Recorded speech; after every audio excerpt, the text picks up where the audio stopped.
வணக்கம். விக்கி ப்ரோஸ் ஜோதிட நுண்ணறிவு பேஜுக்கு உங்களை வரவேற்கிறேன். இன்றைக்கு கிளாஸ் நம்பர் 5. 5வது கிளாஸ்ல கிரகங்கள் எங்க நீச்சம் அடையுது, எங்க உச்சம் அடையுது, எங்க நீச்ச பங்கம் அடையுது அப்படின்ற மாதிரியான விஷயங்களை தான் இன்னைக்கு கிளாஸ்ல பார்க்க போறோம். நேரடியா ரொம்ப பேச டைம் பத்த மாட்டேங்குது, அதனால பேசாம நேரடியா கிளாஸுக்கு போயிடலாம். இன்றைக்கு முதல்ல எடுத்தோடனே நீச்சம் நீச்ச பங்கம் என்னது, அதுக்கு பிறகு காரகம் ஒரு 2 பிளானெட்டுக்காவது காரக நிலை என்ன சொல்லுது அப்படின்றத பார்க்கலாம். நேரடியா கிளாஸுக்கு போயிடலாம். இந்த வாரம் ஜோதிட நுண்ணறிவு வகுப்பு 5. 5 எப்போதுமே என்னோட ஃபேவரட் நம்பர். ஓகே, இன்றைக்கு இந்த கடந்த வாரத்தை வந்து கிரகத்தோட தன்மைகளை பார்க்கலாம் அப்படின்னு நினைச்சோம். சரி, இன்னைக்கு நம்ம நீச்சம், அதுக்கு பிறகு அந்த நீச்ச பங்க நிலை என்ன அப்படின்றத கேக்குறீங்களா, அதை பார்க்க போறோம். நம்மளை பார்த்து நிறைய பேர் கிளாஸ் எல்லாம் ஸ்டார்ட் பண்ணிருக்காங்கன்னு நினைக்கிறேன். அவங்களுக்கும் ஒரு வாழ்த்துக்கள் தெரிவிச்சுக்குவோம். யார் நல்லது சொல்லி கொடுத்தாலும் கேட்டுக்கலாம், தப்பு இல்லை. ஓகே, இன்றைக்கு ஒரு கிரகம் நீச்சம் அடைகிறது எங்கன்றத அன்னைக்கு பார்த்தோமா. நீச்ச பங்கம் அவரு எப்படி அடைவாரு, இந்த முதல்ல இதை வந்து நீச்சம்னா என்ன, நீச்ச பங்கம்னா என்ன அப்படின்றது போன வாரம் கடந்த வாரத்துல நம்ம பார்த்தது நீச்சம் நீச்ச பங்கம் அப்படின்றது. நீச்சம்னா என்னது, ஒளி இழந்த நிலை. சூரியன் இங்கே நீச்சம் அடைகிறாரு, சூரியன் நீச்சமா, அப்ப இங்க அவருக்கு ஒளி இல்லை. ஏன் ஒளி இல்லை, இது தீபாவளி மாசம் மழை பெய்யும்னு டிவியா கொடுத்தோம்ல, இந்த இடத்துல அவருக்கான ஒளிய பூமி மேல செலுத்த முடியாத இடத்துக்கு வந்துடுறாரு அப்படின்னு வந்துடும். இதுக்கு நேர் எதிரில் சூரியன் உச்சமா வருவாரு. ஓகேங்களா, இதே சூரியன் உச்சம். ஓகே, இப்போ இந்த சூரியனுக்கு நீச்ச பங்கம் வர்றது எந்தெந்த வழிகள்ல கிடைக்கும்? முதல்ல எந்த இடங்கள்லயும் சுபத்துவம்ன்றது இந்த நீச்சத்துக்கு ஒரு மாதிரியான என்ன சொல்றது, சுபத்துவம்ன்றது நீச்ச பங்கம், ஸ்தான பலம்ன்றது நீச்ச பங்கம். ஒருவேளை மகர லக்னமா வராங்க, சூரியன் நீச்சம்னு வராது, சூரியன் 10ஆம் இடத்துல திக்பலம்னு வரும். இது எப்படி நீங்க எடுக்கிறீங்கன்னு தெரியல, இதையும் பின்னாடி பார்ப்போம். இந்த திக்பலத்தை சைட்ல எழுதிக்கலாமா, இங்க எழுதி வச்சுக்கிறேன். திக்பலம், திக்பலம், ஸ்தான பலம், அந்த ஐன சேஷ்ட பலம், அதெல்லாம் பின்னாடி பார்ப்போம். சரி, இந்த இடத்துல இங்க இருக்கும் போது இது மகர லக்னமா இருந்தா 10ஆம் இடத்துல இவருக்கு நீச்சம்னு வராது. ஓகேங்களா, இந்த இடத்துல அரசியல்வாதிகள், அரசியல் தலைவர்கள் எல்லாம் நீங்க பார்க்கலாம். சரி, இந்த இடத்துல இந்த லக்னம் போட்டு இப்ப விளக்க வேணா, இது இன்னும் உங்களை கன்ஃபியூஸ் பண்ணிரும். சரி, இந்த இடத்துல இந்த சூரியனுக்கு நீச்ச பங்கம் எப்போதெல்லாம் ஏற்படும்? கூட சுக்கிரன் வந்தாருன்னா நீச்ச பங்கம் ஏற்படும். ஏன்னா இந்த வீடு கொடுத்தவர் கூடவே இருக்கிறாரு. கூட சனி சேர்ந்தாருன்னா நீச்ச பங்கம் ஏற்படும். ஏன்னா இங்க அவர் நீச்சம், இங்க சூரியன் சூரியன் நீச்சம் அடைவார், இந்த இடத்துல சனி உச்சம் அடைவார். உச்சனோடு சேரும் பொழுது நீச்ச பங்கம் அப்படின்ற அமைப்பு வரும். இதுக்கு அடுத்த நிலையாக சந்திர கேந்திரம், இந்த சூரியன்ல இருந்து இந்த சூரியன்ல இருந்து 4, 7, 10ஆம் இடத்துல சந்திரன் வராரு. இங்க சந்திரன் வராரு, இங்க சந்திரன் வராரு. இங்க சந்திரன் இருந்தா அட்டகாசம், இங்க சந்திரன் வராரு. இது இந்த சூரியனுக்கு நீச்ச பங்கம்ங்க. ஓகேங்களா, ஏன்னா சந்திர கேந்திரத்துல சூரியனுக்கு இந்த நீச்சத்தினுடைய நீச்சம் என்ன, ஒளி இழந்த நிலை. இந்த ஒளி இழந்த நிலை சந்திரன் கேந்திரத்துல இருக்கும் பொழுது அந்த ஒரு ரிஃப்ளெக்ஷன் மூலியமான ஒளி கிடைக்கும். நேரடியா இருக்கும்போது பௌர்ணமி சந்திரன் ஒளி கிடைக்குமா. சுக்கரனோட சேரும் பொழுது நீச்ச பங்கமும், சூரியனோடு சனியோட சேரும் பொழுது நீச்ச பங்க ராஜயோகமும் அடைவார். ஏன்னா உச்சனோட சேரக்கூடிய அமைப்புல இங்க நீச்ச பங்கம். ஆனா இந்த நீச்ச பங்கமும் இங்க சனி சேர்ந்து நீச்ச பங்கம் அடைகிறதும் கடுமையான ஆபத்தானது அந்தந்த தசையில. ஓகேங்களா, ஓகே, இந்த இடத்துல சூரியன் நீச்ச பங்கம் எப்படி ஆவார்னு புரிஞ்சிருச்சா? இந்த வீடு கொடுத்தவர் கூடயே இருக்கும் போது நீச்ச பங்கம், இந்த இடத்துல உச்ச கிரகம் சேரும் போது நீச்ச பங்கம். இன்னொரு அமைப்புகள்ல இதே சுக்கிரன் இங்க உச்சமானார்னா ஒரு அளவுக்கு அவருக்கு ஸ்தான பலம் கிடைக்கும். வீடு கொடுத்தவன் உச்ச நிலை அடையும் போது ஒரு மாதிரியான ஸ்தான பலம்னு வரும். ஓகேங்களா, சரி, இந்த இடத்துல இது ஒண்ணு பார்த்துட்டோம். இப்போ அடுத்ததா இங்க சூரியன் உச்சம்ங்க, சனி நீச்சம்.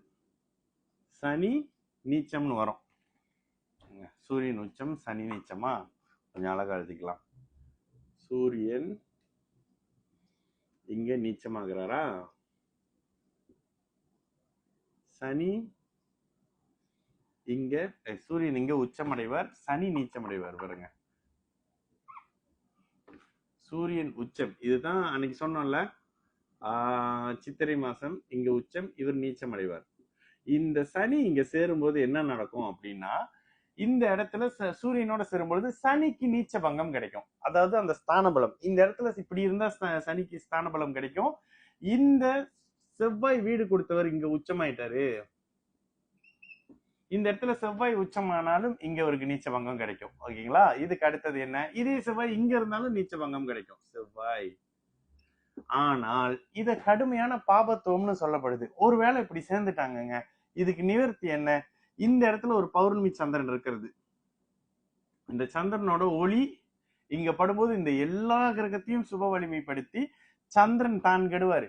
ஏன்னா சனி செவ்வாய் சேரும்போது இந்த இடத்துல கடுமையான பாபத்துவ ஒளி கதிர் வீச்சுக்கள் இருக்கும். அந்த அமைப்பை பௌர்ணமி சந்திரன் கிளியர் பண்ணி தான் அங்கிருந்து திரும்ப ரிசீவ் பண்ற அமைப்புகள்ல இவர் கெட்டு போவாருன்னு வரும். அப்ப இந்த இடத்துல இந்த 3 கிரகங்களும் நல்லது பண்ணும். சூரியன், சனி, செவ்வாய் தசைகள் நல்லா இருக்கும். ஒருவேளை நீங்க இந்த லக்னமாவே வந்துடுறீங்களா, சூப்பரா இருக்கும். லக்ன சுபத்துவம், லக்னத்தினுடைய 10ஆம் அதிபதி சுபத்துவம், லக்னத்தினுடைய 5ஆம் அதிபதி சுபத்துவம், லக்னாதிபதி சுபத்துவம், லக்ன சுபத்துவம் இங்கதான் வரும்.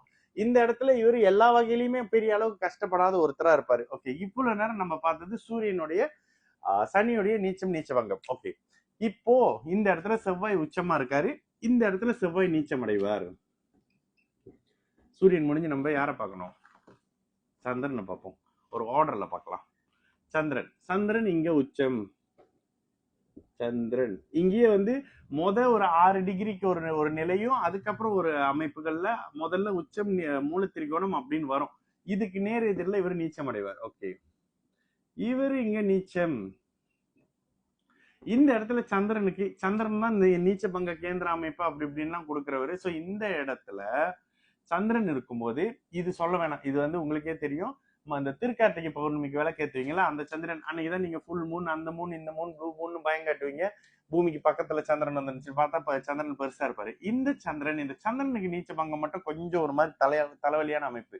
ஏன்னா மத்த கிரகத்துக்காவது அவர் ஒளி கொடுத்துருவாரு, இவருக்குன்னு வரும்போது அந்த ஒளி இழப்பு தன்மை வந்துடும். ஓகே, சில நேரத்துல இந்த இவரை போடும்போது நம்ம இங்க செவ்வாயை போட்டு எக்ஸ்பிளைன் பண்ணணும். நீங்க என்ன நினைப்பீங்க? செவ்வாய் சந்திரன் பரிவர்த்தனை அப்படின்னு வந்தாருன்னா சந்திரன் நீச்சம் போடாம வெறும் நீச்சம் போட்டிருக்காரு. சந்திரன் இது எழுதிக்கங்க, சந்திரன் மூன். செவ்வாய் இங்க இருந்து பரிவர்த்தனை ஆனார்னா இது நீச்ச பங்கமான. இந்த பரிவர்த்தனையில பெரிய நீச்ச பங்கம் கிடைக்காதுங்க உங்களுக்கு. பரிவர்த்தனை மூலம் காரகம் கிடைக்கும். செவ்வாயோட காரகம் என்னது? தைரியம், இளைய சகோதரம், கட்டிடம் சார்ந்த அமைப்பு. சந்திரனுடைய காரகம் என்னது? தாய், மனம் மாதிரியான காரகம் கிடைக்கும். நீச்ச பங்கம் எல்லாம் கிடைக்காதுங்க. சரிங்களா? சரி, இந்த இடத்துல இவரு இந்த சந்திரன் இந்த இடத்துல நீச்ச பங்கம் ஆகணும்னா வீடு கொடுத்த செவ்வாய் உச்சம் ஆகணுங்க. செவ்வாய் வேற வழியே இல்லை. இந்த வீடு கொடுத்த செவ்வாய் உச்சமானார்னா இவர் நீச்ச பங்கம் அடைவார். இதனை தவிர சூரியன் ஒருவேளை இங்க இருந்தா பௌர்ணமியோட அமைப்புகள்ல, வைகாசி விசாக அமைப்புகள்ல இந்த இடத்துல ஒளியான அமைப்பு கிடைக்கும். ஆனா பெரிய அளவுல இந்த சந்திரன் ஸ்தான பலத்தை இழந்தவர் தான். நீச்சம் தான். ஆனா ஒளி பொருந்திய நிலையில இருக்கும் பொழுது கெடுதல்கள் இருக்காது. ஆனா இந்த சந்திரன் ஸ்தான பலம் இழந்தவர் தான். ஓகேங்களா? அப்ப சந்திரனுக்கு பெருசான நீச்ச பங்கம் சொல்ல முடியாது. இந்த சந்திரனை ஒருவேளை குரு பாக்குறாரு, இங்க சூரியன் இருந்தா பௌர்ணமி சந்திரன், ஒருவேளை இங்க குரு இருக்கிறாருன்னு வச்சுக்கோங்களேன். குருவின் 9ஆம் பார்வை, இந்த பார்வை அமைப்புக்கு அடுத்து வர குருவின் 1, 2, 3, 4, 5, 6, 7, 8, 9ஆம் பார்வையில இருக்கக்கூடிய சந்திரன் இழந்த ஸ்தான பலத்தையும் இழந்த ஒளிய மறுபடியும் குருவின் பார்வையால பெறுவார். ஓகே, ஒருவேளை இந்த இடத்துல சனி வந்துடுறாரு, கூட ஒரு ராகு சேர்ந்துடுறாரு, சந்திர தசையில அம்மா அவுட்டு நீங்க கெஸ் எல்லாம் பண்ண வேணாம். சந்திர தசையில அம்மா வந்த உடனே அம்மாவை காலி பண்ணிடுவாங்க. சந்திர தசை சனி புத்தியில வரலாம், சந்திர தசை ராகு புத்தியில வரலாம். ஒருவேளை சந்திர தசைக்கு இங்க சஷ்டாஷ்டகமாக பிளானட் இருந்தாக்கா அந்த வேலையை செய்யும். ஓகேங்களா? அப்ப நம்ம இதை சேர்க்க வேணாம். இதெல்லாம் பின்னாடி தசையில பலன் எடுக்கிறது எப்படின்னு பார்ப்போம். அப்போ இது பார்த்தாச்சா? ஓகே, இப்ப செவ்வாய் கடகத்துல நீச்சம், மகரத்துல உச்சம்னு வந்தாச்சா? இந்த செவ்வாயுடைய நீச்சம் எப்படி சரியாகும்? வீடு கொடுத்த சந்திரன் உச்சம் அடையும் போது இவருக்கு நீச்ச பங்கம் வேலை செய்யும். இந்த இடத்துல குரு பகவான் வரும்போது, ஏன் குரு பகவான் இந்த இடத்துல உச்ச நிலையை அடைவாரு? அப்போ உச்ச குருவோடு சேரும் பொழுது நீச்ச பங்கம் வரும். கூடவே இந்த சந்திரனுக்கு இங்க கூடவே இருக்காரு சந்திரன். இந்த கிரகத்துக்கு வீடு கொடுத்தவர்கள் கூட இருந்தா நீச்ச பங்கம்னு வரும். இந்த இடத்துல செவ்வாய் வந்துடுறாரு, இந்த இடத்துல இவருக்கு நீச்ச பங்கமாயி மங்கள யோகத்துல இருப்பாரு. கூட சனியோட ராகுவோட தொடர்பு எந்த வகையிலையும் வந்துடக்கூடாது. ஓகேங்களா? இதோட அப்படியே செகண்ட் கிளாஸ் மறுபடியும் பார்ட் 2ல தொடரலாம்.